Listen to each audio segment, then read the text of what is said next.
Ade Phoenix, Weight of Emptiness. This is the story of Ade, a man who, at 38, believed he had everything figured out. A thriving career, a beautiful home, and a wife he adored.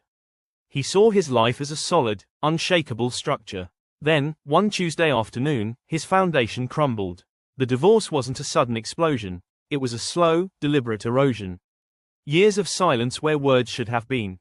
Years of growing apart in the same bed. When the papers were finalized, it didn't feel like a legal formality. It felt like an amputation.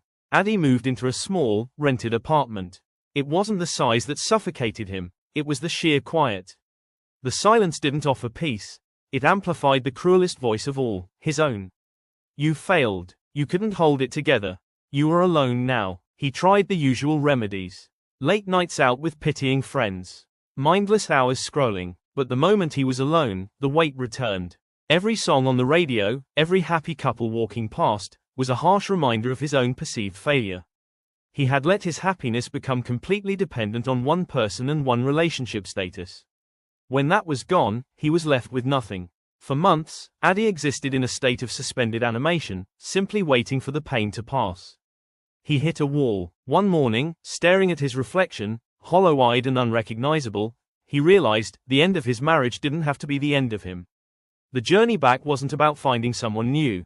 It was about meticulously rebuilding the man who had lost his way. Ade knew he couldn't offer a relationship to anyone else until he was whole. The first crucial step was therapy. It wasn't about blaming his ex-wife. It was about owning his part of the fracture. He learned that his neediness, his fear of conflict, and his inability to communicate had contributed to the breakdown. He rediscovered the things he loved. He bought a small digital camera, a passion he'd shelved years ago, and began taking long, solitary walks. He wasn't running from his problems, he was walking towards a new perspective. He re-engaged with his body, not out of vanity, but out of necessity. He started jogging. Every ache in his muscles was a physical confirmation that he was actively moving forward. He was replacing emotional atrophy with physical strength. His friends noticed the change. The energy was different. He wasn't desperately fishing for reassurance. He was genuinely content in his own company. He was whole, independent, and centered. And self-love is the greatest middle finger of all time. Ade learned that the freedom of divorce wasn't loneliness, it was the radical freedom to choose his own destiny. He was actively creating a life he loved, not passively waiting for love to complete his life. He set a rule: no dating. Not until he could sit across from a woman and feel complete, regardless of the outcome. He wasn't looking for a replacement, he was waiting for a genuine connection. He was ready for a partnership, not a rescue mission. And of course, that's precisely when she walked into his life. It wasn't a grand meeting. It was at a small, independent coffee shop on a Tuesday. He was editing photos, she was struggling with a jammed laptop. Ade, back view, working. A woman approaches the counter. He offered a simple suggestion to fix her Wi-Fi. Her name was Bissy. She laughed easily, and her eyes held a genuine, uncomplicated kindness. There was an immediate ease between them, an absence of pretense. Their first date wasn't dinner. It was a 4-hour walk through the city, talking about their ambitions, their fears, and yes, their pasts.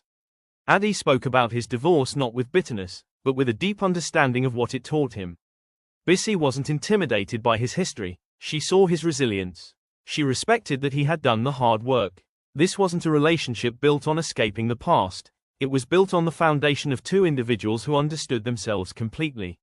Their love wasn't a frantic chase, it was a peaceful arrival. It was mature, conscious, and balanced. Ade learned that the love you find after a tragedy is often the purest, because it's no longer about need, it's about choice.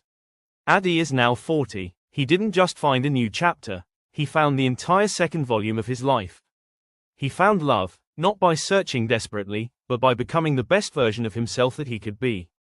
And the truth Ade discovered is this: the heartbreak you experience doesn't diminish your capacity for love. It increases your capacity for the right kind of love. It takes the rubble of the past and builds a stronger, more beautiful structure for the future. To anyone out there feeling the weight of an ending, remember Ade's story. Your second chapter is waiting.